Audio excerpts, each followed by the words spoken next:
Hola, ¿qué tal? Vamos a hacer otro programa de preguntas y respuestas que tenemos muchas pendientes. A ver si vamos avanzando, ¿no?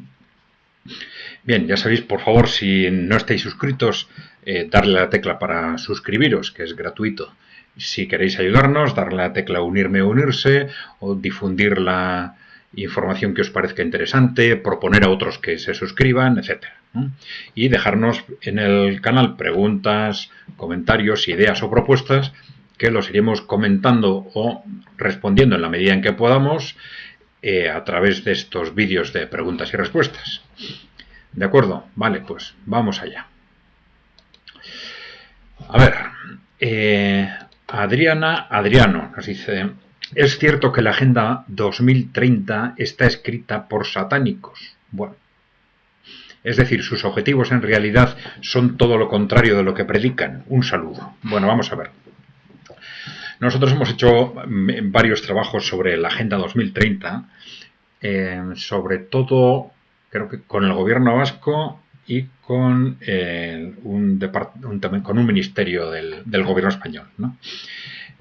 Ahí profundizamos en realmente qué es la Agenda 2030. Claro, la Agenda 2030 es un proyecto, digamos, aprobado por las Naciones Unidas en el año 2015 y aprobado por unanimidad.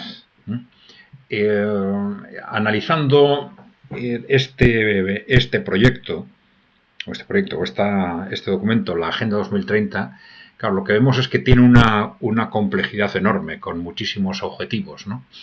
Y esto, de alguna forma, facilita la picaresca, en el sentido de que los gobiernos, pues, se intentan agarrar a los objetivos que les van bien y olvidarse de los que les van mal, para decir, bueno, de acuerdo con la Agenda 2030, pues vamos avanzando en esta dirección o en la otra o en la de más allá, ¿no?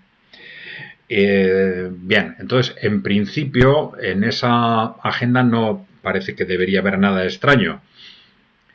También es cierto que cuando hemos planteado este tema, se nos ha dicho que muy probablemente en este momento, si en este momento se volviera a plantear, las Naciones Unidas no la aprobarían. No lo aprobarían porque ahora ya hay un enfrentamiento casi conceptual, ideológico, abierto entre países emergentes y países en desarrollo con Occidente, y esta Agenda 2030 está muy basada en conceptos, digamos, dominantes en Occidente, pero que tampoco desde el resto del mundo se atrevían a cuestionar. Bueno, de cualquier forma, viendo los objetivos uno por uno, pues en general, pues son objetivos razonables desde el punto de vista de lo que deben ser objetivos de desarrollo, ¿no? Claro, sí es cierto que en función de la ideología y de los objetivos de cada uno, pues puede subrayar y potenciar unos aspectos y no potenciar otros. Claro, también es cierto que hubo un pacto entre un convenio entre las Naciones Unidas y el Foro Económico Mundial, que es una representación de las 1000 multinacionales occidentales más grandes, es decir, de las grandes corporaciones occidentales, para impulsar desde su propia perspectiva la Agenda 2030. Y esto quiere decir que, de alguna forma, lógicamente, el Foro Económico Mundial no hay que olvidarse que es el gran promotor del capitalismo inclusivo, el capitalismo de partes interesadas, de esos proyectos corporativos de cambiar el modelo económico, ¿no? Que se llamaron alrededor del año 2030 el gran reset, el gran reseteo, ¿no? O el gran reinicio, ¿no? Bueno, entonces sí parece que esas grandes corporaciones lo que hacen es, partiendo de esos objetivos de las Naciones Unidas, utilizarlos de acuerdo con esa filosofía suya propia, ¿no? Bien, entonces, ¿esto qué quiere decir? Bueno, pues que al final todo el mundo, de una forma u otra, los gobiernos y las grandes empresas intentan utilizar el cliché de la Agenda 2030 para hacer lo que de una u otra forma quieren hacer, ¿no? Bien, y que como los objetivos son tantos, pues hacer esto es relativamente fácil.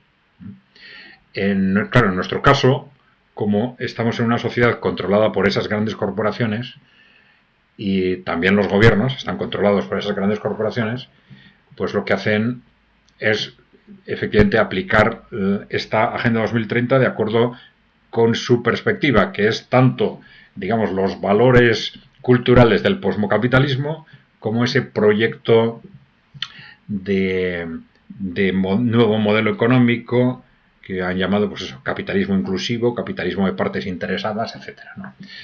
Bien, entonces, claro, esa es la perspectiva de Occidente. Entonces vemos que Occidente utiliza la Agenda 2030 desde la perspectiva de estos valores del posmocapitalismo, etcétera. Ya sabéis lo que es el posmocapitalismo, ¿no?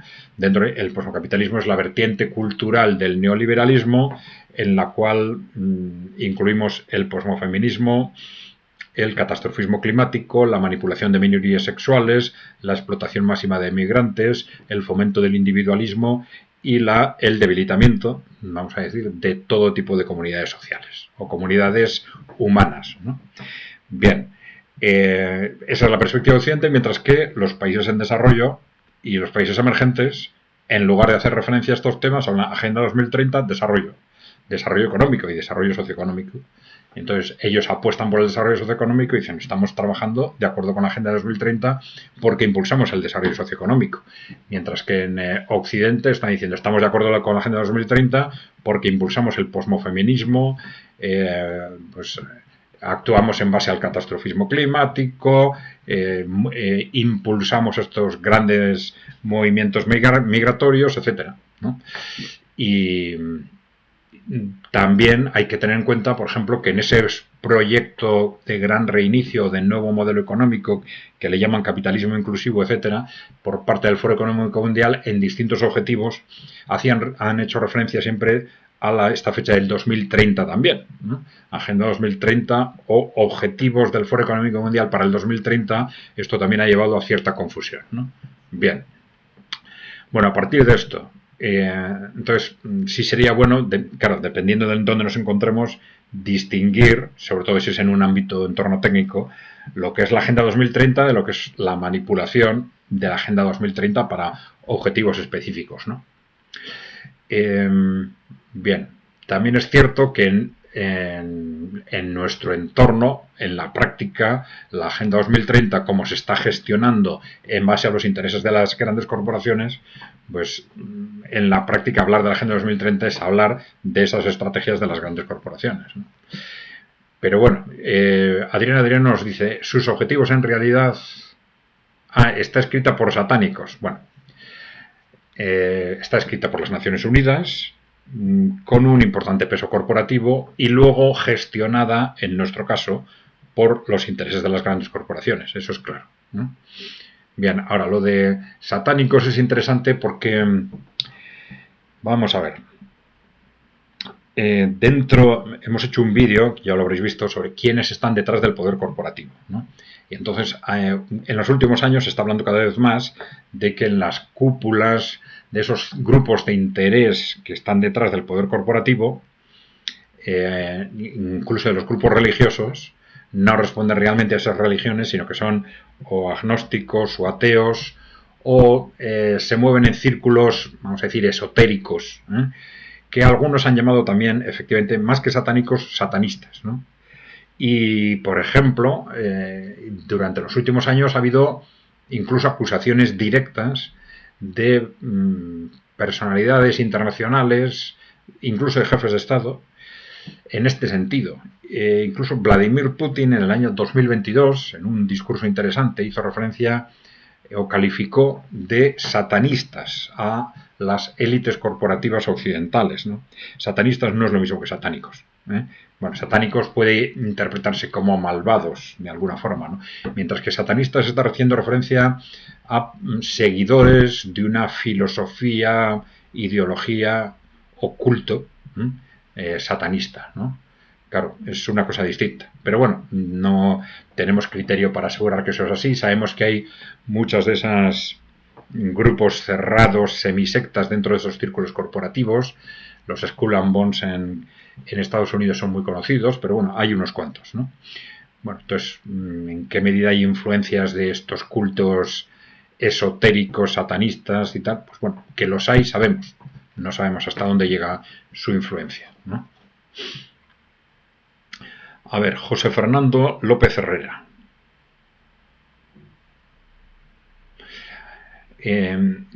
Interesante guante de gamuza hacia los lobbies mágicos religiosos, esotéricos, telúricos.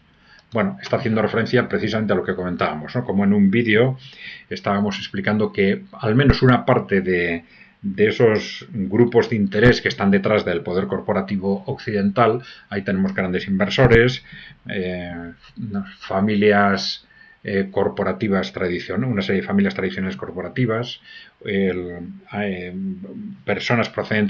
grupos procedentes de la aristocracia o de la realeza europea, grupos de interés relacionados con nacionalidades, religiones, pues autoayuda también, ¿no? Y que decíamos que en la cúpula de esos grupos pues parece que hay pues lobbies esotéricos de alguna forma, ¿no? Pero bueno, ya hemos dicho que tampoco sabemos muy bien hasta dónde llega dentro del poder corporativo la influencia de esos círculos esotéricos, vamos a decir, ¿no? De esos cultos esotéricos. Maite Alepuz, bueno, dice: Dugin es tradicionalista, sector conservador. Bien, puede ser, es una forma de calificarlo, pero en el análisis geopolítico su posicionamiento es, decíamos que muy similar o comparable, si se quiere, con el de Huntington en Estados Unidos. Huntington habló de la guerra de las civilizaciones, hizo un análisis de la geopolítica planteándola en función de los choques entre las distintas civilizaciones mundiales, pero viéndolo, haciendo análisis desde una perspectiva neoliberal o liberal occidental. Mientras que Dugin también hace un análisis civilizatorio, pero desde una perspectiva más euroasiática, vamos a decir. Bueno, Ángel Luna, que hace una pregunta muy directa. Dice: ¿cuál es tu escuela, filosofía, autores o, si quieres, ideología a partir de la cual realizas tus análisis? Bueno, vamos a ver. Nosotros siempre decimos que es inevitable que todo el análisis, el acercamiento a la realidad, sea una mezcla de razón y de emoción. Pero que, y esto a nuestra gente, se lo decimos constantemente a la gente dentro de Kite Center y a las nuevas incorporaciones que se producen, etcétera, ¿no? Que no importa tanto de qué ideología procede cada uno, pero sí que tiene que estar dispuesto a revisar continuamente su ideología en función de los datos, en función de la información que vaya consiguiendo a través de su propio trabajo o por las vías de captación de información que sean, ¿no? Es decir, si la información, los nuevos datos nos llevan o son contradictorios con nuestros posicionamientos ideológicos, tenemos que hacer el esfuerzo de cuestionar esos posicionamientos ideológicos. Ya sabemos que esto es muy complicado, ¿no? Que esto es difícil porque las emociones siempre nos agarran, ¿no? Pero bueno, esto quiere decir que intentamos no partir de ideologías, no agarrarnos a ideologías. Pero bueno, también hemos dicho que nosotros somos analistas, no somos agentes políticos, ¿eh? Y esto es muy importante a la hora de enfocar nuestros comentarios y esa constante autorrevisión. Esto nos ha llevado también a cambiar de forma de pensar frecuentemente durante los 15 años que llevamos trabajando, ¿no? Bien, ahora, dicho esto, sí solemos decir que desde el punto de vista de la metodología de análisis, y esto a alguno le va a sorprender, pero bueno, utilizamos una metodología de análisis socialdemócrata. Es decir, esto no es un alineamiento político, porque ya hemos dicho que no somos un agente político, pero a la hora de acercarnos a la realidad, el examen de lo que es bueno o es malo siempre depende de la perspectiva de lo que se defiende.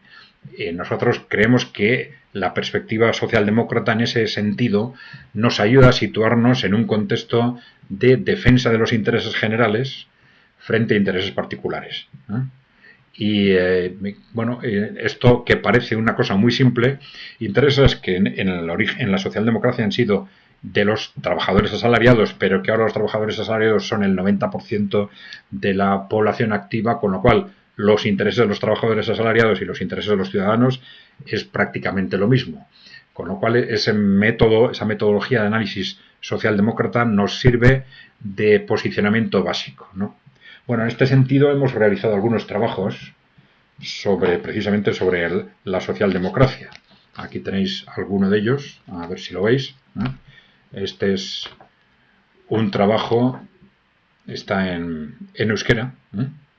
A ver, ahí lo tenéis, ¿eh? Es las bases de la socialdemocracia, ¿eh?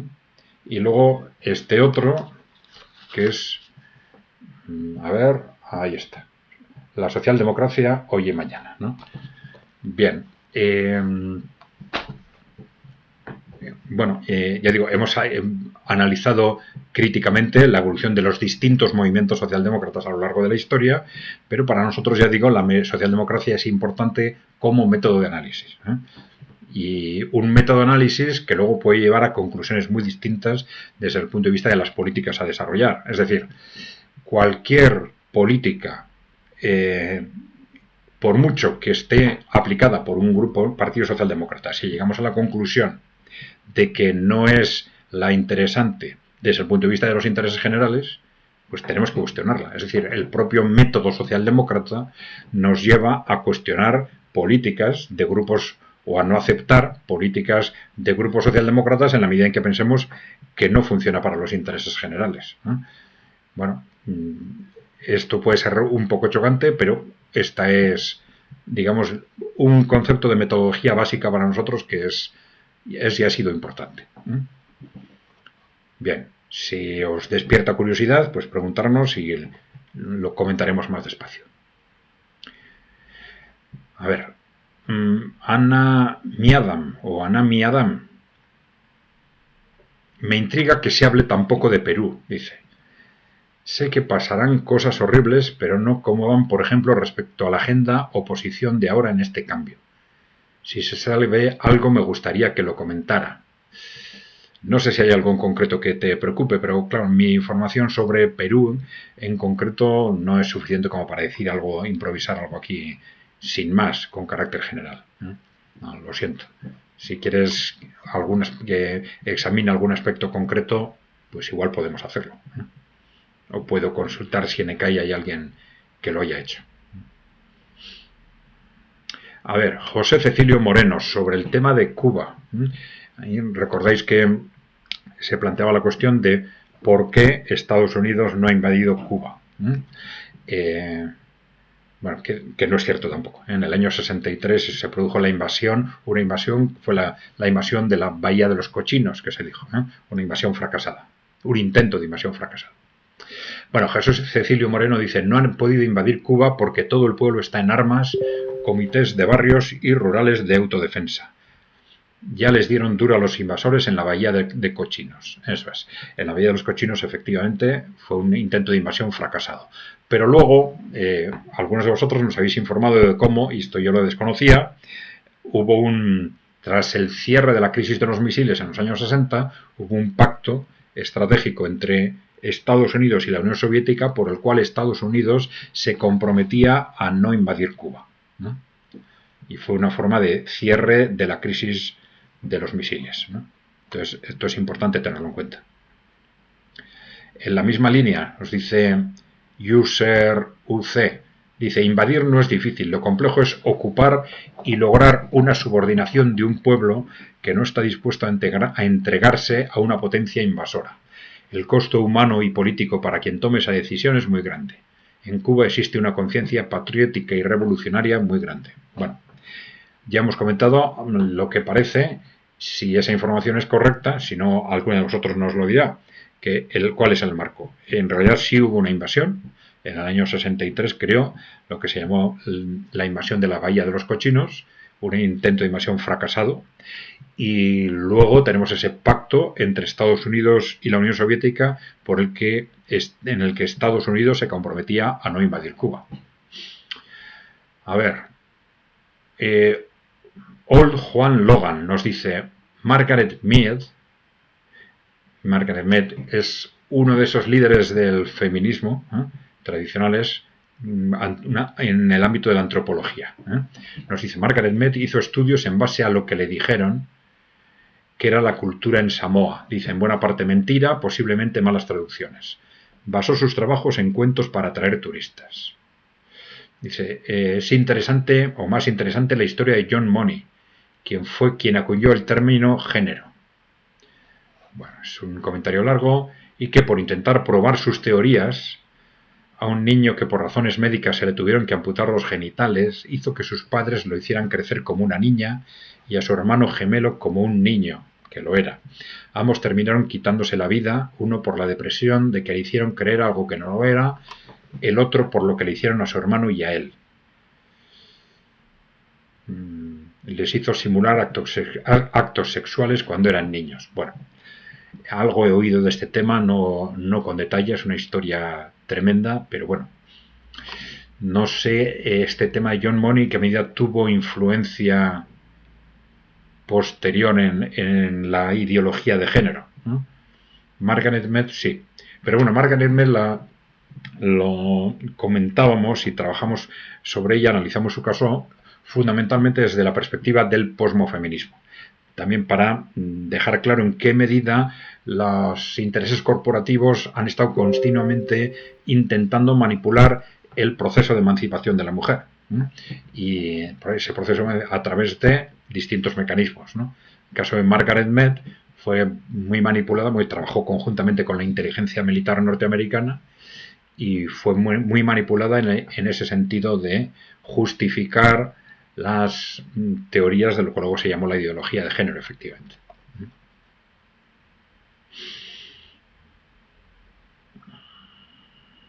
Bueno, Old Juan Logan vuelve a hablar sobre el tema de Cuba, ¿no?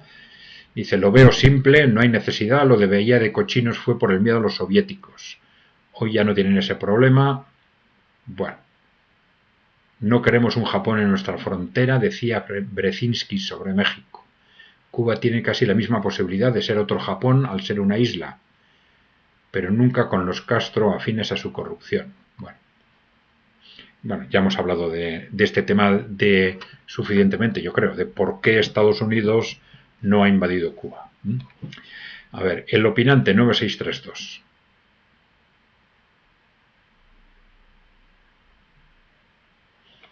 La emigración masiva no responde a unos supuestos intereses empresariales.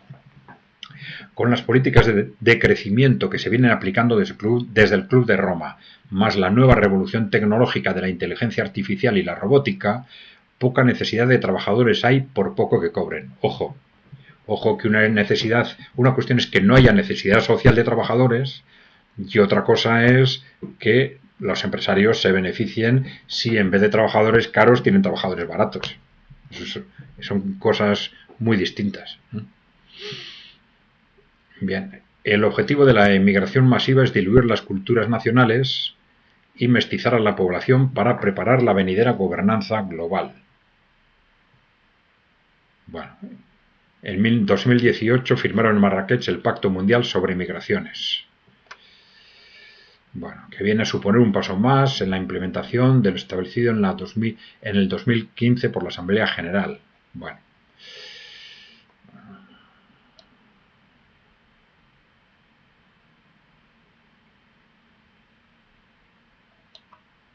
Si bien los países más desarrollados son quienes recogen los mayores flujos migratorios, su finalidad no es la de dar respuesta a una demanda empresarial en decadencia palmaria, sino más bien la de desestabilizar y promover la homogeneización de la pobreza en el mundo.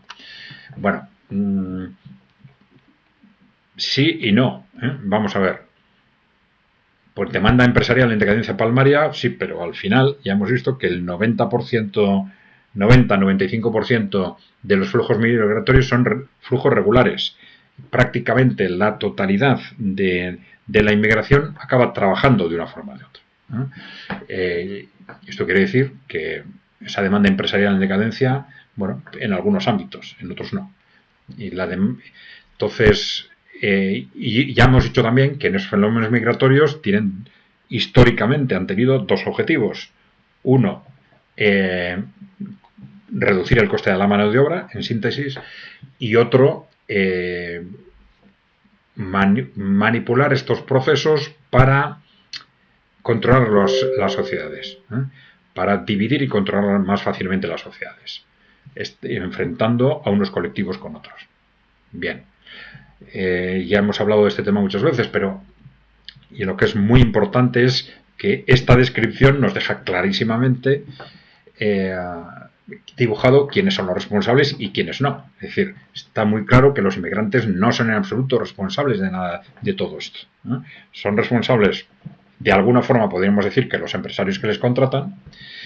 De esto hay que hablar también, porque no es lo mismo unos empresarios que otros, el contexto en el que se mueven, etcétera, pero también mucho más los políticos que no controlan el proceso, ¿no? O que lo apoyan o que miran para otro lado, y que nos han estado durante 30 años engañando con que el proceso migratorio es una cuestión de solidaridad. Ya hemos dicho más de una vez, una mentira absoluta, ¿no?